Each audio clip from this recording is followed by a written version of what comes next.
Are you using your advanced targeting pod to its full potential? Or are you just using it to look at the ground? This video will explore how it could be used during air-to-air engagements. I am a huge fan of using a targeting pod during air-to-air engagements, and I was interested in the tactical uses that the ATP has in DCS. It can be used to track your air targets and visually see launches, and even wait for that satisfying splash to ensure your enemy has been shot down. So first, going to go into air-to-air mode, or missile override mode, either this button or use your HOTAS. Going to set up my MFD here, go to HSD, and then change that to TGP. Go over here into control and change my targets to 2, my target hits to 2, because sometimes it could be too much. I've noticed, I'm going to go to white hot. If you want to use this as a visual and not use the multi-target feature, I recommend turning it off before you go into this engagement. Go back to my FCR to see if I see anybody, and I do. Zoom in with pinky switch, or expand with pinky switch. There's the first person there. Pinky switch in to get narrow, and I'm going to see if I can get a targeting pod track on this air target here, 26 miles. Wish I could get the track a little earlier. So there's the first track. I'm going to lock on that one, Fox 3, and I'm out. So here I'm able to track my target in the TGP.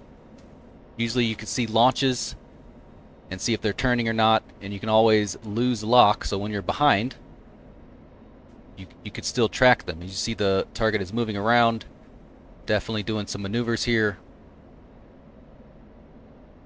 but still coming towards me here, doing some more cranking.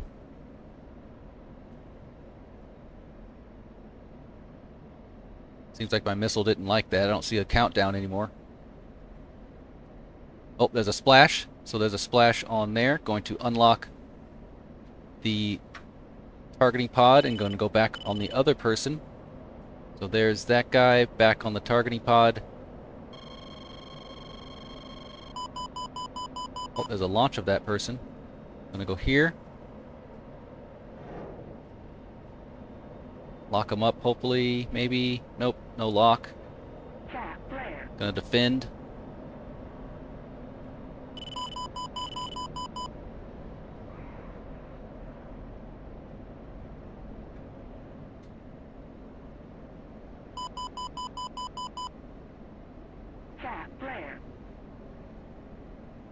Continue my defending.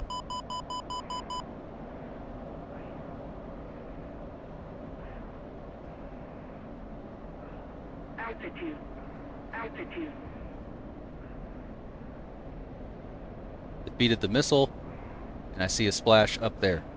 And now I'm going to see at what distance the multi-target tracking can actually be used. Of course, you can shoot off a missile at BBR, but I want to see what the tactical advantages of the multi-target of the ATP and DCS is. I'm going to change it to white hot with TMS left. Also, I'm going to press MT for multi-targeting.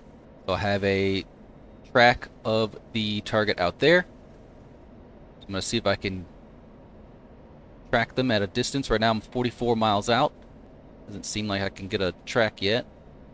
Starting to see a little bit of, I can see a little flicker of something there. And there is the first symbology that we have. So box is the FLIR target that it sees. There's another one there. And circle is the primary, so if I hold TMS up, it will slew to the primary target, or the primary symbology. If I TMS right, it switches between the symbology and all of the targets in that area. So I can TMS right, if I can find them again. So there's one there. Should bring it back. There's one there, so I could cycle between the symbology of both of these, as long as they are within the view of the targeting pod. And as you can see on there, it has the distance of them, 41 miles, which might be correct. Let me see. 34 miles, so that's not quite accurate, but it's only FLIR. There's all 4 of them there. I could do TMS right to move the circle to them. It tells you the estimated distances, so 44 miles, 29 miles, 29, 41, and then 25 feet, 25,000 feet above the ground there. Let's see the accuracy of this distance. So 35 miles, and it's just about in the vicinity. So it's pretty close, but I wouldn't use that as a thing to go off of, but it's estimation. So that's a couple ways to use the ATP in DCS to visualize your target. Hopefully it helps out, and I'll see you in the next one.